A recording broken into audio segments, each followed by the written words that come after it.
Would you marry your ex's best friend? Let's talk about it.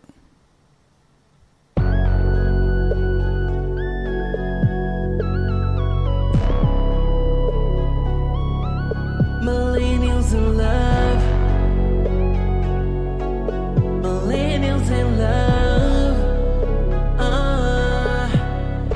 We making that good loving. We got a nice side of blessings steady coming. If you pinch me right now, don't wanna wake up. I just wanna make up. Love is like a beautiful dream. Only gonna get better. Through storms, any weather. Cause it's gonna be you and me together. We gonna last forever. Gonna give you all of my love. Millennials in love.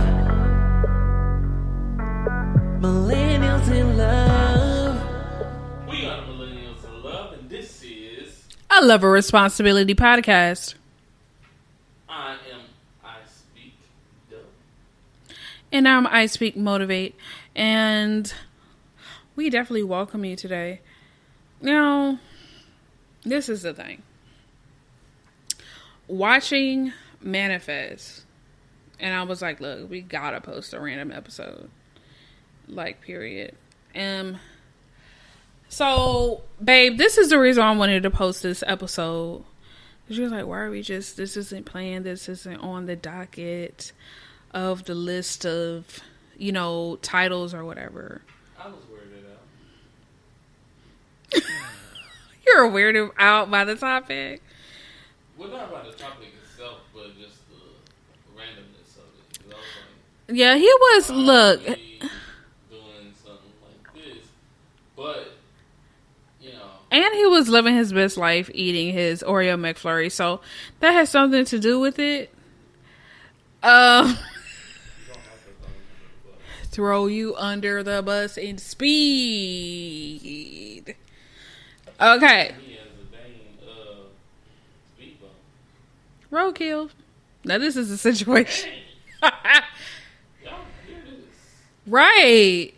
She's so dangerous. So dangerous. So mean. So dangerous. Okay. But anyway, watching this show Manifest. And something rubbed me the wrong way. But tell them what Manifest is about. Alright, so the premise of Manifest is these are people that went on a plane separate from their families. Why is it like you're doing a poetry reading? The hate is real. Anyway, Manifest, I'm like going I on a was saying, plane.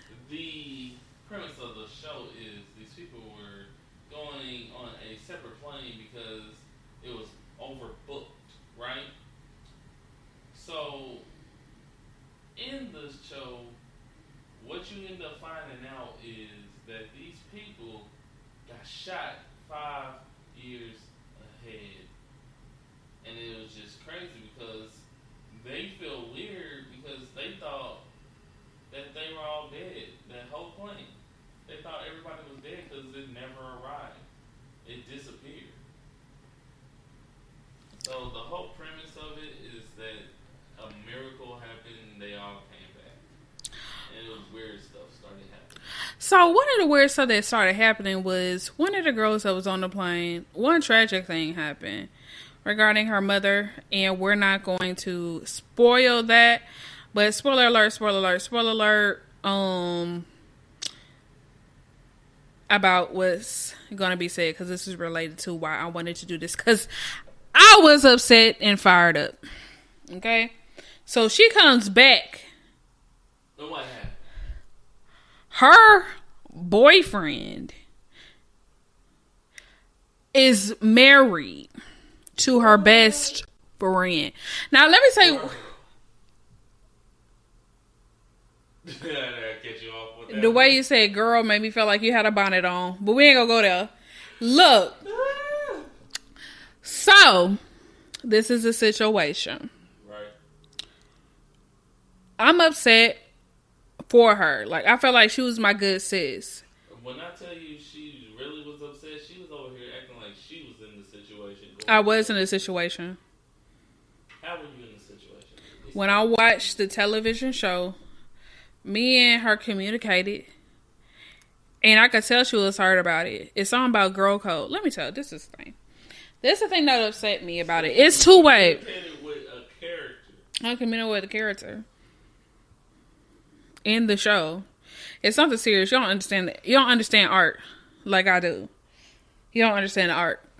So that's what it is. I don't understand. We're communicating. Okay.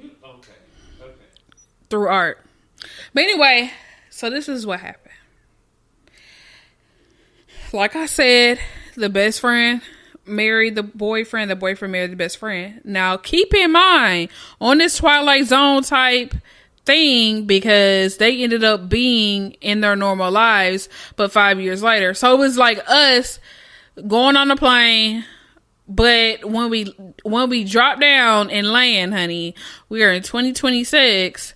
And then, of course, in 2026, everything will be different. And so that's what they were experiencing. So my thing is, I understand the thing of feeling like because you haven't seen them for 5 years, the people that left before them and the people that, you know, were living their daily lives before they went on a flight, I can understand how you feel as if the people on the plane, because you didn't hear about crashes or anything like that or any updates, that they are deceased or that you will never see them again. And you move on with your life, which is your right. My situation is there's no loyalty because I put myself in her situation. It was like, okay, us being, let's not even say married, right? We're boyfriend and girlfriend. We're feeling each other strong. I have a best friend, right? And I get on this plane, come out 5 years later, I find out that my best friend is married to my boyfriend. And the thing is, this is my most vulnerable time because I found out something tragic about my mom and I went through a traumatic experience. I'm confused about what's going on because now it's 2026. And then to find out that my boyfriend moved on with my best friend. Because like I said, when we were talking about it, when we were watching the show on Manifest, the problem isn't him moving on. That's his right. The problem is you had to, not only, you didn't date my best friend. You married my best friend. Dating, number one, that's already a violation. Actually, flirting is a violation because that's my best friend. If I would have came back being her on Manifest, I came back off that plane ride and he, aka you, ended up us being boyfriend and girlfriend, ended up marrying another woman, totally unrelated to me in any, you know, type of relationship, I would be fine with it. Because I understand this 5 years, you thought I was deceased, or you thought I was going to be missing for the rest of my life, or what have you. I understand that. But you marrying my best friend, that's out of pocket. That's out of pocket. But as a dude, would you marry your girlfriend's best friend due to that situation? I definitely would not. Just for the simple fact of, one, yeah, that's her best friend, and it's the closest thing you're going to have to her other than family. But at the end of the day, it's her best friend. That's somebody she's confided in. I'm pretty sure she told everything that you did that was annoying. You know, so this girl kind of already knows about you. I couldn't do that because most of the time, the boyfriend and the best friend sometimes don't get along. But sometimes they do. Sometimes it's like, that's my little sis. So in that situation, me personally, best friend would have became like my little sister. So I couldn't do it because that's supposed to be my little sister. And when I put you in the sister zone, you're in the sister zone forever. So you putting her in the sister zone. Sister zone, friend zone is the same thing. Why is that? Because, like I said, when you become a sister to me, like what if she's not? Why is she like a sister to you? If you what? Why is she like a sister to you? Because at the end of the day, people who are there for my wife and make sure that she's well taken care of besides me are always going to be considered my family. Like that is a situation where if that's the same as if you were, you know, my best friend, the guy best friend. If he was there, you wouldn't be with him because he would be more like your bro. If y'all got to that friendship of a connection, like at the end of the day, if my wife has a connection with somebody and they're around, most likely I'm going to have some form of connection, whether it's like a little sister or, oh, that's just one of her little friends. I would never go talk to that person because at the end of the day, that's the same feel for me. Your friend, it's the same kind of feeling of, you know, trying to talk to your sister or something. It just doesn't commute. It doesn't pop in there for me. You know what I mean? That's the same thing for me. It's like, for me, my loyalty is set up different. That's why I was upset at the show, because